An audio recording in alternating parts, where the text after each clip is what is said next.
우리는 교회입니다 46번째 시간으로 사도행전 13장 13절부터 14절까지 말씀을 통해 눈앞에 산이 있을지라도 라고 하는 제목으로 말씀을 나누겠습니다. 미국의 유명한 정치가 중에 하나인 존경받는 벤저민 프랭클린이 있습니다. 미국의 대통령도 지낸 이 프랭클린이 펜실베니아 주의회 의원 시절일 때 정치적으로 극한으로 대립하던 사람이 있었습니다. 정치인들이 늘 그렇듯 이 정치 역학관계 안에서 사사건건 부딪히게 됩니다. 그러더나 어느 날 벤저민 프랭클린이 이렇게 해서는 아무것도 할 수 없겠다라는 생각이 들어요. 그러다가 아이디어를 하나 떠오르게 되는데 이 정치적으로 대립하는 인물에게 어느 날 책을 빌려달라고 요구를 합니다. 왜 이렇게 했냐? 문제를 가만히 두지 말고 문제를 직면하여 넘어야 되겠다라는 생각을 하게 된 거예요. 그리고 프랭클린은 며칠 뒤 이 책을 돌려주면서 감사의 편지를 함께 적어서 돌려주었다고 합니다. 이때 서로에 대한 이해들, 서로에 대한 오해가 있었음들을 알고 대립하면서 서로의 의견들을 나누고 때로는 대립하긴 하지만 서로를 존중하는 관계로 바뀌게 되었다고 합니다. 우리는 피하고 싶고 회피하고 싶은 수많은 문제들이 있습니다. 그것이 때로는 커다란 산처럼 느껴질 때가 있어요. 인생에 놓여있는 문제들을 넘어서는 게 쉽지 않습니다. 많은 분들이 문제들 앞에서 포기하게 하고 넘어지기도 하는데 언젠가 어느 분이 제가 생각할 때는 절대 할 수 없는 결단을 어느 순간 할 때가 있는 걸 보았습니다. 왜 그런가 봤더니 지금 순종하지 않으면 안 되겠다라는 주님의 마음을 주셨다는 그 이야기를 듣고 저도 따라서 아멘을 한 적이 있습니다.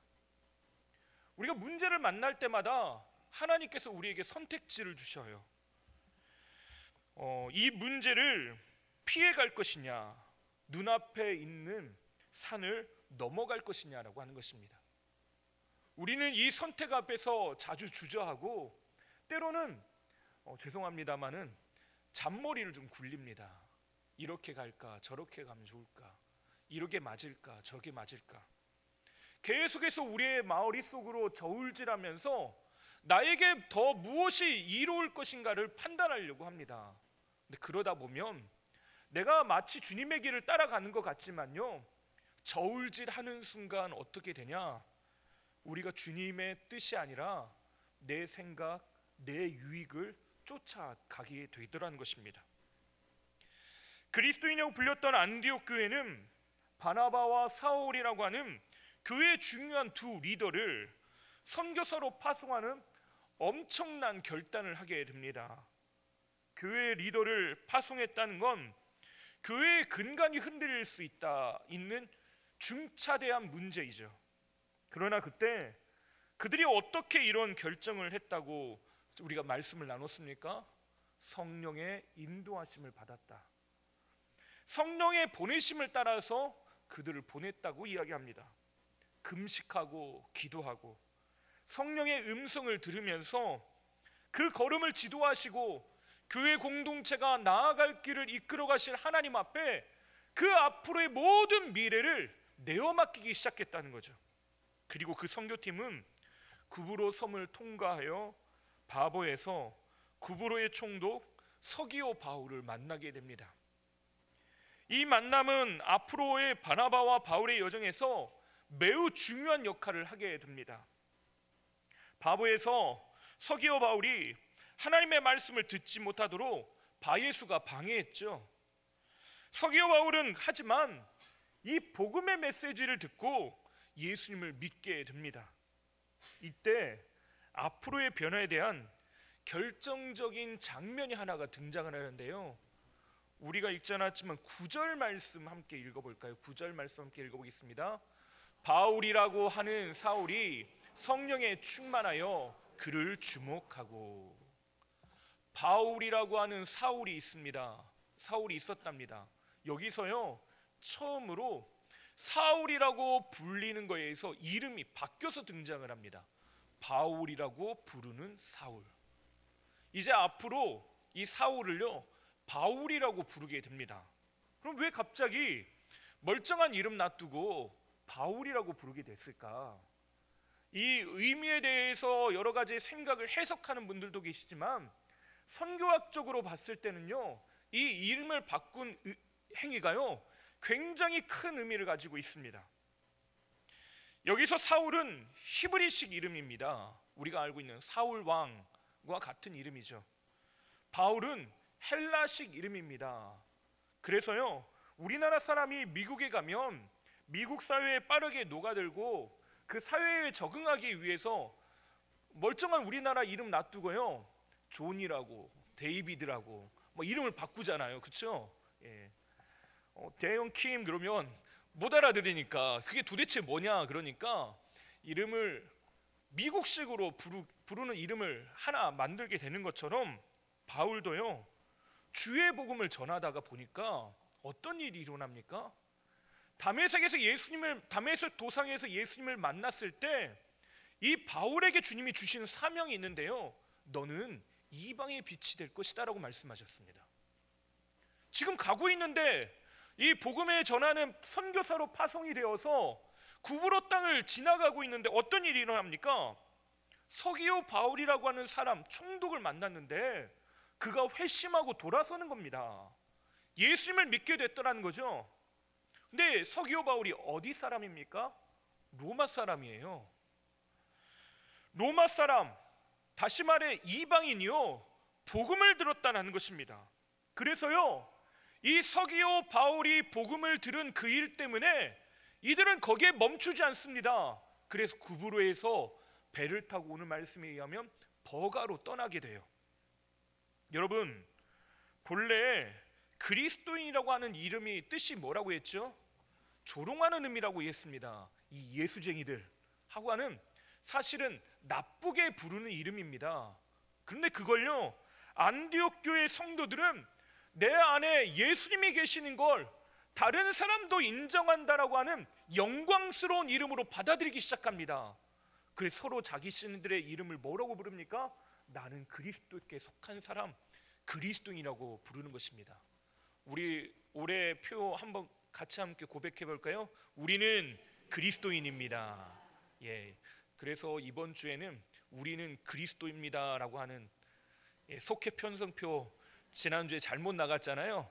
그래서 잘 바꿔놨습니다. 여러분 우리는 그리스도인이다라고 하는 그 정체성을 가지고 믿음으로 살기를 바랬다는 거죠. 근데 이방인인 로마 사람 이 서기오 바울이 자기가 어떻게 되길 바란다는 겁니까? 사람들이 손가락질하고 조롱하는 그 이름, 그 별명 그리스도인이라고 하는 이름을 자기 자신도 갖기로 결정했다는 것이에요. 이 복음이 다른 이방인들에게도 전해지고 그 복음이 지위 고하를 막론하고 그것이 어떤 사람이 있는지 상관없이 이 복음을 들을 수 있구나라고 하는 걸 깨달았다는 겁니다. 그래서요 바울은 이 일 이후에 지금까지 가지고 있던 히브리식 이름인 사울이라고 하는 이름 대신에 바울이라고 부르기를 요청했다는 거죠. 근데 이 바울이 어떤 사람입니까? 바리새인 중에 바리새인이다. 가말리엘 문화에서 배운 사람이다. 이 말은 율법으로요 정통한 사람이란 거죠. 율법으로 흠결을 가지고 있지 않은 사람이에요. 근데 그 사람이 자기의 이름을 어떻게 부르기로 결정했다고요? 이방식의 이름으로, 헬라인의 이름으로 불리지길 바랐다는 겁니다. 내가 멀쩡한 이름 사울이라고 하는 이름을 놔두고 이제는 내 이름, 내가 살아가는 방식, 그것이 복음이 전해지는 통로를 위해서 나의 모든 것을 변화시키고 바꿀 수 있다고 생각하면서 이름을 바꿨다는 거죠. 복음을 위해 자신이 가지고 있는 모든 배경을 배설물로 여기겠다라고 한 이 바울의 고백이요 허언이 아니었다는 것입니다. 주님의 교회가 새로운 자기 정체성을 가지고 하나님의 나라의 일들을 감당해 갑니다. 근데 그럴 때마다 본질을 훼손하는 수많은 문제들이 앞에 놓여져 있어요. 내가 걸어가야 될 길, 그 길들이 편하고 늘 탄탄대로가 열려지면 좋겠지만요, 죄송하지만 십자가의 길은요 그런 길이 아니더라고요. 십자가를 짊어지고 가는 교회가 걸어가는 길, 교회된 성도들이 걸어가는 길들은요, 신장로가 열려있는, 커다란 대로가 열려있는 잘 닦여진 길들이 아니더라는 것입니다. 없는 길을 만들어가는 개척자의 마음으로 걸어가는 길들이에요. 십자가의 길은요, 아무도 가기를 원하지 않지만 내가 마땅히 주님 때문에 걸어가는 길이 십자가의 길이라고 하는 거죠. 사형수가 걸어가는 길, 조롱과 핍박, 고난과 저주로 가득한 길이 십자가의 길인 것입니다. 근데 이 교회가요, 안디옥 교회가 걸어가는 길이 어떻습니까? 지금 그 길을 가겠다고 하는 것입니다. 두 리더를 선교사로 파송하고 수많은 일들이 하나님께서 행하신 일들을 보면서 그들 안에 어떤 일들이 일어날지 그것을 기대하면서 삶의 문제가 있을지라도 그것을 당당하게 넘어서겠다는 것입니다. 때로는 우리가 이 십자가의 길을 걸어가면서요, 때로는 내려놓아야 되고 자기 포기를 해야 될 때가 있습니다. 오늘 바울과 바나바가 이제 이 믿음의 여정들을 걸어가는데 좋은 일들만 이제는 탄탄대로만 있으면 좋겠는데 이제부터 보게 될 이 1차 전도여행이라고 불리는 이 전도여행길은요, 이제는 험난한 가시밭길만 놓이게 됩니다. 오늘의 길에도 예상치 못한 난관들이 존재하는데요, 그의 인생에 그들이 걸어가는 길에 막힌 길들, 장애물들이 계속해서 나타나게 됩니다. 한 4가지 정도로 살펴볼 수 있을 것 같은데요, 첫 번째는 선교팀 안에서의 리더십의 변화입니다. 이게 무슨 말이냐, 새로운 변화가 지금 이 구브로를 떠나서 새로운 여정을 걸어가는데 변화에 지금 그게 눈에 띄게 됩니다. 9절 말씀 우리 다시 한번 읽어볼까요? 9절 말씀입니다. 바울이라고 하는 사울이 성령이 충만하여 그를 주목하고. 지금까지 이 안디옥에서요, 파송받았던 바나바와 바울은 구브로로 왔습니다. 근데 왜 구브로로 왔을까? 구브로가 중요한 땅이고 선교적인 어떤 전략적 요충지이기도 하지만 가장 익숙한 바나바의 고향입니다. 바나바는요 구브로 출신이에요. 그래서 살라미를 통해서 들어와서 회당에 갔을 때 이미 익숙한 공간, 익숙한 자리에 있었습니다. 그래서요, 이 이야기가 나올 때, 이 선교팀에 대한 이야기가 나올 때 항상 뭐라고 하냐면 바나바와 사울의 선교팀이라고 나옵니다. 2절 말씀, 13장 2절 말씀을 한번 읽어볼까요? 주를 섬겨 금식할 때 성령이 이르시되 내가 불러 시키는 일을 위하여 바나바와 사울을 따로 세우라 하시니. 바나바가 먼저 나오고 사울이 다음에 나오죠. 에이 목사님, 이름을 쓰다 보면 먼저 쓸 수도 있고 나중에 쓸 수도 있죠. 7절도 함께 읽어보겠습니다. 그가 총독 서기오 바울과 함께 있으니 서기오 바울은 지혜 있는 사람이라 바나바와 사울을 불러 하나님의 말씀을 듣고자 하더라. 계속해서 바나바와 사울이라고 부르는 팀이었습니다.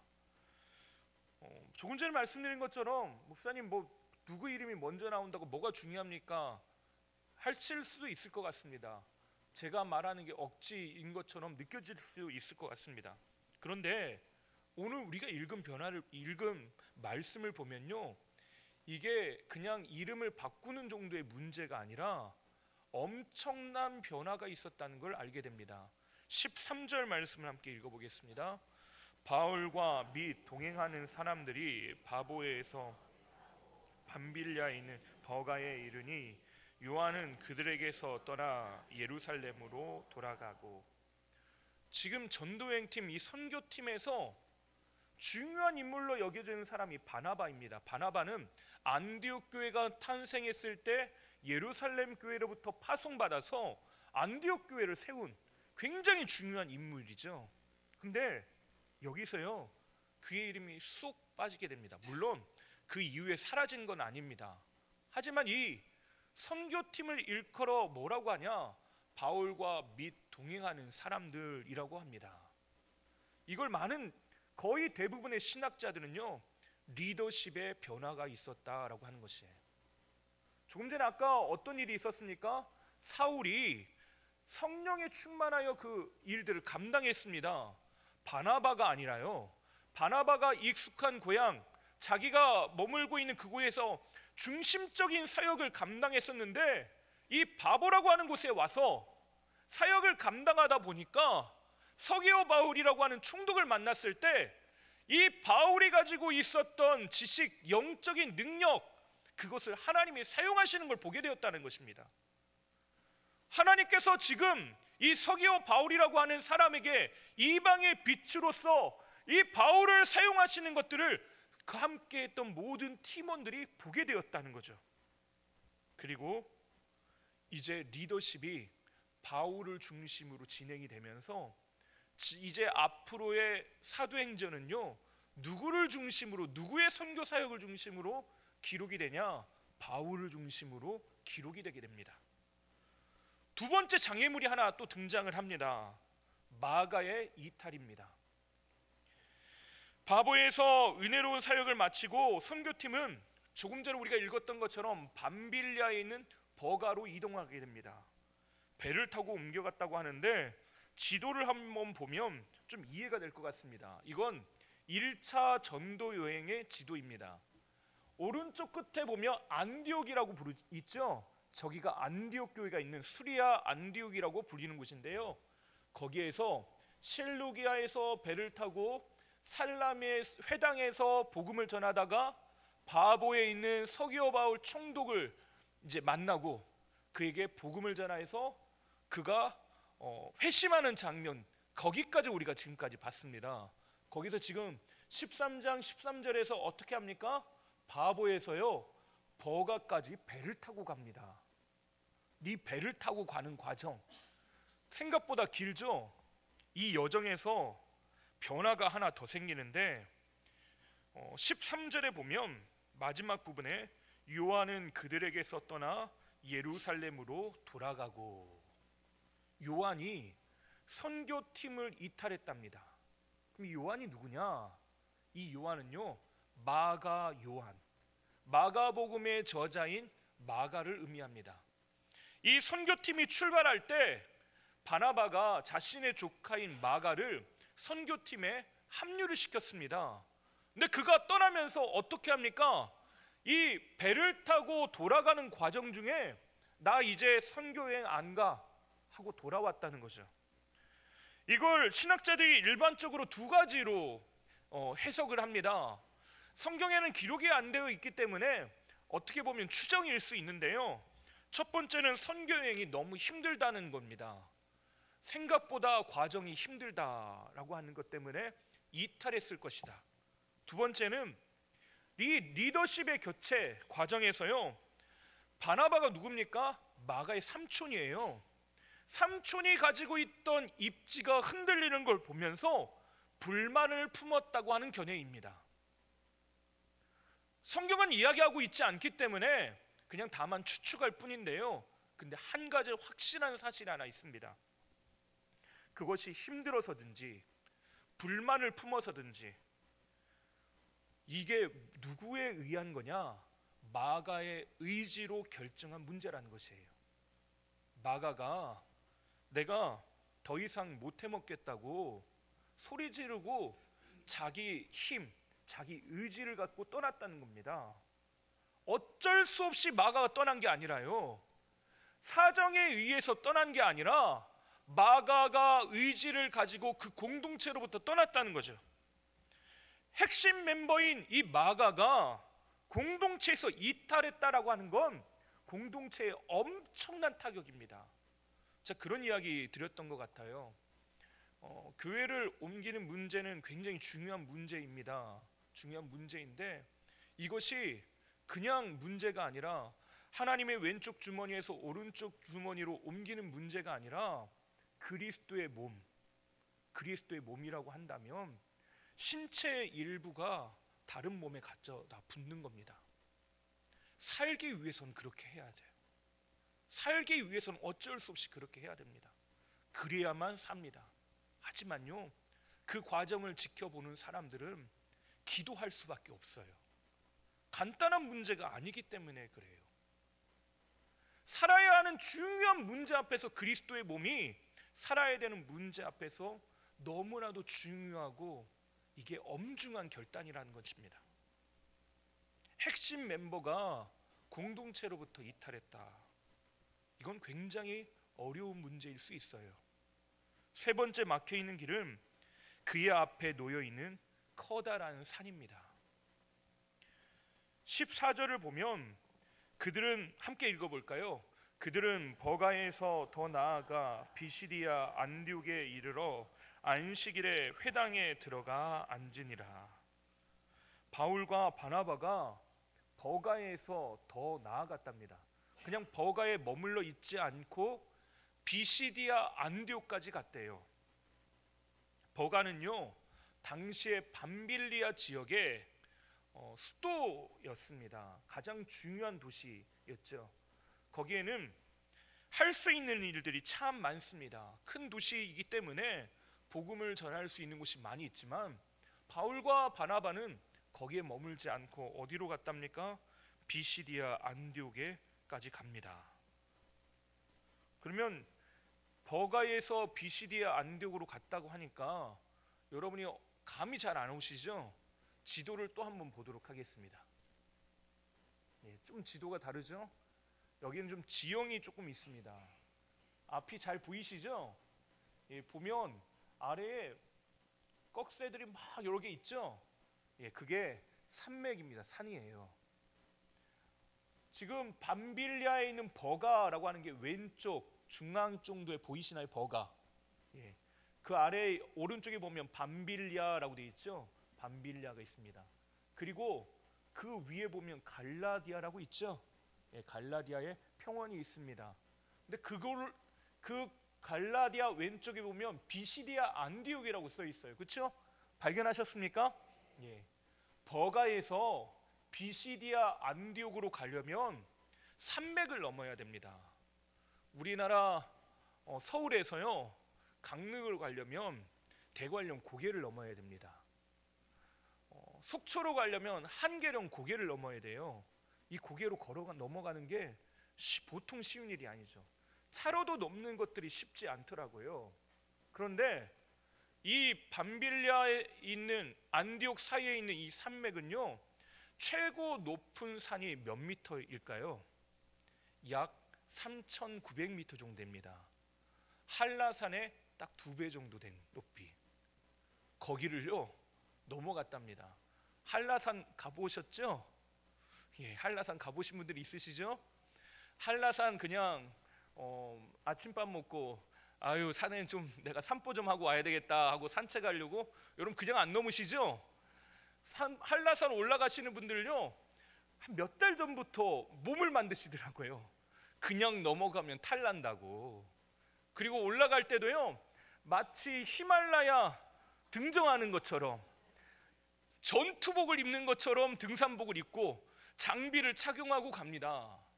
그런데 지금 버가에서요 안디옥으로 바울과 바나바의 선교팀이 넘어가는데 저 지금 산맥의 길이가 어느 정도 되냐? 약 800km 정도 됩니다. 돌아가는 길이 없어요. 그냥 산 넘어가야 됩니다. 자신들 앞에요 물리적인 실제적인 산이 존재하더라는 거예요. 넘지 못할 태산이 존재합니다. 가야 될까요? 가지 말아야 될까요? 그렇죠. 가지 말아야 될 것 같습니다. 저도. 추운 겨울을 앞두고 있었던 바나바와 이 바울은 이 산맥을 넘으면서 추위와 바람과 이 골짜기의 여러 어려움들을 그것을 마주했을 뿐만 아니라 이 산에는 항상 뭐가 있냐? 강도떼들의 소굴이 있습니다. 또 야생 짐승들이 거긴 우글거려요. 목숨을 이걸 보존할 수 없는 길을 가는 거예요. 엄청난 장애물이 놓여 있는 거죠. 마지막 네 번째 막힌 길은요, 바울이 가지고 있던 질병의 문제입니다. 오늘 말씀에는 바울이 질병을 가지고 있었다는 말이 딱히 안 나옵니다. 그런데요, 갈라디아서 말씀에 보면 갈라디아에 있는 성도들에게 편지를 쓸 때 이런 말을 언급합니다. 갈라디아서 4장 13절부터 14절까지 말씀 우리 함께 읽어볼까요? 내가 처음에 육체의 약함으로 말미암아 너희에게 복음을 전한 것을 너희가 아는 바라. 시험한 것이 내 육체에 있으되 이것을 너희가 업신여기지 아니하며 버리지도 아니하고 오직 나를 하나님의 천사와 같이 또는 그리스도 예수와 같이 영접하였도다. 갈라디아 교회 성도가요, 처음, 여기 내가 처음에라고 하는 말이요, 바울이 처음으로 이 갈라디아를 방문했을 때 갈라디아에 있는 성도들이, 사람들이 육체의 질병을 내가 가지고 있음에도 불구하고 환영해 줬답니다. 마치 하나님의 천사와 같이 예수님처럼 자기를 맞이해 줘서 너무나도 기뻤다고 갈라디아에 있는 성도들에게 편지를 붙여요. 그러면 갈라디아 교회는 어딜까요? 갈라디아에 있는 교회겠죠? 근데 갈라디아에 있는 교회는요, 한 교회가 아니라 갈라디아 지역에 있는 여러 교회들을 의미합니다. 갈라디아 지역이 어딘가 아까 제가 잠깐 이야기했던 거 기억나시나요? 기억 안 나시는 분들을 위해서 지도를 다시 한번 보겠습니다. 예. 갈라디아 보이시나요? 찾으셨나요? 숨은 그림 찾기. 예. 가운데 중앙 윗부분에 보면 갈라디아라고 적혀 있습니다. 갈라디아 지역이 어디냐? 이제부터 바울이 선교하기 1차 전도행에서 선교하게 될 비시디아, 안디옥, 이고니온, 루스드라, 더베, 이곳이 갈라디아 지역입니다. 갈라디아 지역은요, 여기보다 조금 더 넓은데요, 아래쪽에 있는 갈라디아 지역이라고 보통 부릅니다. 산맥을 중심으로요, 그 윗동네가 갈라디아 지역이다 생각하시면 편하실 것 같습니다. 이 갈라디아 지역을 다니면서요, 교회들을 세웠는데 거기서 복음을 듣고 믿는 자들이 세워졌는데 그 사람들이 모인 그 공동체를 뭐라고 불렀다고요? 갈라디아 교회라고 불렀다. 근데 처음 이 갈라디아 지역에 가서 복음을 전할 때 이 바울의 상태가 어땠다고요? 육체의 질병을 가지고 있었다. 이 육체의 질병이라고 하는 건 또 몇 가지 학설이 있습니다.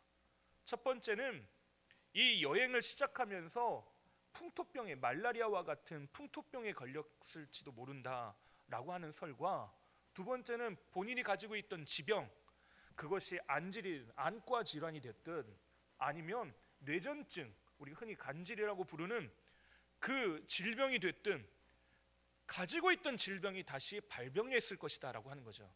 근데 여러분, 지금 버가에서요, 안디옥으로 갈 때 바울의 몸 상태가 어땠다고요? 육체의 질병을 가지고 있는 상태라는 거죠. 말라리아에 걸렸든 안과 질환을 가지고 있든 그게 뇌전증이든 무엇이 됐든 간에 이 바울이 가지고 있었던 몸 상태가 온전하지 않아요. 그럼 여러분, 내 몸도 건사하기 힘든데 선교는 죄송합니다, 이런 말 하면 안 되죠. 내 몸도 지금 건사하기 힘든데 뭘 다른 사람까지 생각하고 내가 무슨 주의 일을 하겠다고 합니까? 근데 바울은요, 아픈 몸을 이끌고 타우르스 산맥을 넘은 것입니다. 그냥 우리 집 뒷동산이 아니라 3,900m 가까이 되는 2,000m가 훨씬 넘는 그 산을 넘어간 것이에요. 작년에 10월에 터키를 방문했었죠. 이 비시디아 안디옥을 지나가면서요, 저 멀리 타우루스 산맥을 보았습니다. 근데 그걸 보면서요, 제가 감정이 복받쳐 올라오더라고요. 그냥 걸어서 복음을 전했다는 것만으로도 굉장히 의미가 있고 대단하다고 생각할 텐데, 질병이 있는데, 어려움이 있는데, 삶의 고난이 있는데, 문제가 있는데 그 산을 넘었다는 것 자체에 생각하면 생각할수록 숙연해지더라고요. 비시디아 안디옥을 방문하면 거기는 그냥 허허벌판입니다. 예전에 그냥 돌 무더기가 좀 남아 있을 뿐이에요. 근데 거기에 복음을 전하고 거기에 교회가 세워졌을 걸 생각하니까 그냥 그 자리가 돌이 쓰러지고 아무것도 없는 자리가 아니더라고요. 여기 중요한 질문들이 생기죠. 어려운 상황이 한둘이 아닌데, 고민해야 될 것들이 한두 개가 아닌데, 가지 말아야 될 문제가 수만 가지, 수백 가지, 수천 가지를 찾을 수 있습니다. 그런데 왜 가야 하는 거냐는 거죠.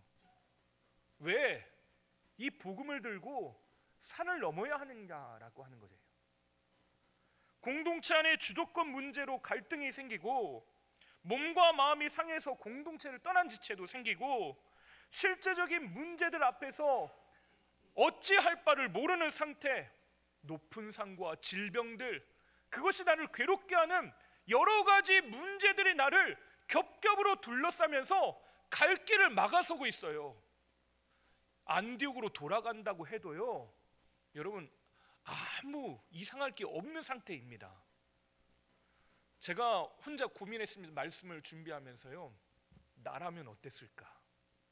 나라면 어땠을까? 바울의 감정으로, 바울의 위치에, 바울의 상황에 내가 똑같이 있다면 나는 어떻게 했을까? 사실 자신하기가 쉽지 않더라고요. 불평불만하지 않고 묵묵히 이 걸음들을 걸어갈 수 있었을까? 우리가 무언가 주의 일을 한다고 하면서 우리에게 찾아오는 감정들이 복잡하게 찾아올 때가 있습니다. 내가 이렇게까지 해야 하는가? 이렇게 한다고 달라지는 게 있는가? 달라진다면 얼마나 달라지겠는가? 이렇게까지 내 에너지를 쏟아부어야 하겠는가? 우리가 무슨 일을 시도하고 노력할 때마다 거기에 뒤따르는 희생, 섬김, 대가 지불이 항상 거기에 따르게 됩니다. 내 살 길도 바쁘고 내가 해야 될 일도 많은데 내가 이렇게 살아야 되는가? 고민도 참 많이 드는 것이 사실입니다. 생각이 다르고 마음이 안 맞으면 내 소리를 내고 싶고, 마가처럼 자리를 박차고 떠나고도 싶고, 높은 산을 핑계로 삼고 싶고, 아픈 몸을 핑계로 삼고 싶은 것도 우리의 솔직한 마음이 아닐까라는 생각이 듭니다. 다른 사람 할 것 없이 저의 솔직한 마음인지도 모르겠습니다. 그러면 바울에게 고민이 없었을까요? 잘 모르겠습니다. 왜냐? 성경은 그 고민의 흔적에 대해 이야기하지 않고 있어요. 오히려 뭐라고 합니까? 앞서 버가에서 더 나아가 비시디아 안디옥에 이르렀다라는 것처럼요, 그 앞에 산이 없고요, 문제가 없고요, 마치 아무 이유도 없는 것처럼 그냥 그렇게 굉장히 담백하게 지금 이야기하고 있다는 것입니다. 마치 나의 앞에 인생의 문제가 놓여 있지 않은 것처럼, 내 앞에 산이 놓여 있지 않은 것처럼 그냥 단순하게, 정말로 심플하게, 뭐 이러쿵 저러쿵 이런 상황인데 내가 이렇게 했어, 그런 말 전혀 없이요, 그냥 갔답니다. 어떻게 그렇게 할 수 있었을까요? 바로 지금까지 바울과 바나바가 걸어갔던 길을 보면 알 수 있습니다. 성령의 보내심을 따라. 왜 갑니까? 주님이 원하시기 때문에 가는 것이에요. 얼마 전 우리 교회를 방문하셨던 두 분의 선교사님의 소식을 전해 들었습니다.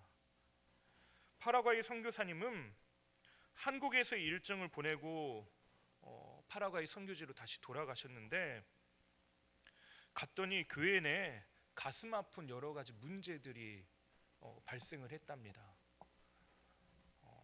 지금 문제를 해결하느라 고생하시다는 이야기를 들으면서 기도해 달라고 저에게 요청하시더라고요.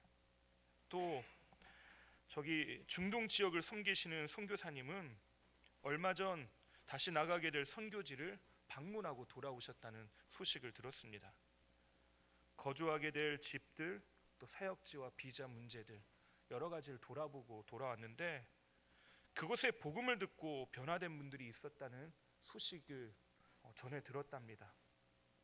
근데 그와 반면에 또 복음 때문에 그 땅에서 쫓겨난 선교사님도 계시고, 또 현실적인 문제, 고환율 문제 때문에 어려움을 겪고 있는 선교사님들의 고민도 들으셨다고 합니다.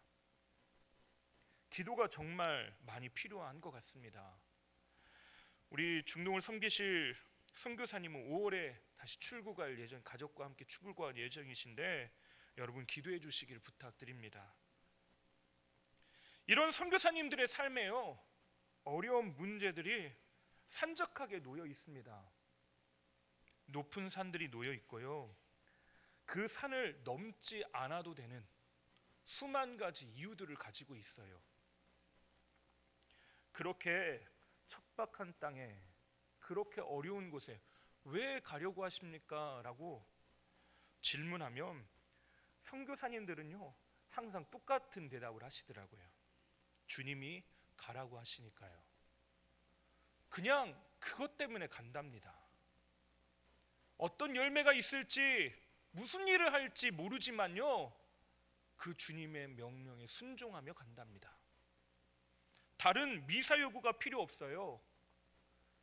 우리가 읽었던 13절의 말씀처럼, 14절의 말씀처럼 그들이 버가에서 더 나아가 비시디아 안디옥에 이르렀다.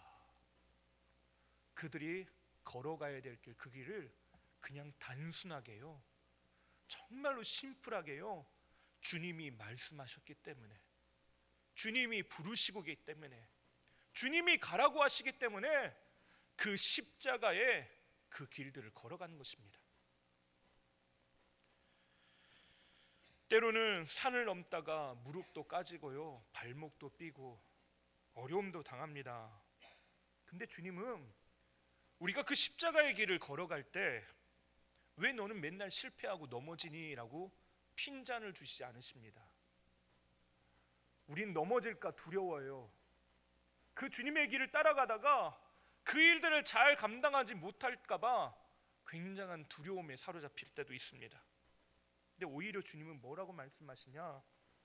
이 자리, 그곳, 말씀에 순종하며 따라가는 그것을 주님은 오히려 더 귀하게 여기십니다. 넘어질지라도 주의 말씀을 들고 나아가는 그 길을 주님은 너무나도 중요하게 여기시더라는 것입니다. 모두에게 다 열매가 있는 건 아닙니다. 하지만요, 씨를 뿌리는 자가 있어야 열매가 있는 것이에요. 거기 그 자리에 있어줘서 고맙다. 여러분, 우리 교회는 정말로 아름다운 교회인 걸 믿습니다. 여러분도 믿으십니까? 정말로 좋은 교회인 걸 믿으십니까? 왜 우리 교회가 아름다운 교회, 좋은 교회인지 아십니까? 바로 주님의 명령에 순종하여 여기 이 자리에 있는 여러분이 있기 때문에 그런 것입니다. 세상을 주님이 만드실 때요, 주님의 말씀, 그 명령에 따라요, 산이 있으라고 한 그곳에 산이 있었고, 강을 내라고 하신 곳에 강이 있었고요, 바다의 경계가 거기까지다 라고 주님께서 지어주셨을 때 바다의 경계를 그까지까지 갑니다. 그걸 보며 주님 뭐라고 말씀하십니까? 참 아름답다. 창조의 명령은요, 주님이 있으라고 한 그곳에 주님이 모양대로, 주님이 생각하신 대로 거기에 순종하며 있는 걸 보면서 주님 그 창조의 완성을 이루어 가십니다. 우리도 마찬가지예요. 주님이 있으라고 하시는 그 자리에 순종하면서 있는 것, 그것을 주님이 아름답다, 보기에 좋았다라 말씀하시는 거랍니다. 우리는 결과지향적인 삶을 살 때가 있습니다. 근데 주님은 오히려 반대로 생각하셔요. 여러분, 값비싼 보석을 가지고 있으시면 어디에 두십니까? 저는 없어서 잘 모르겠습니다만은 어디에 두십니까?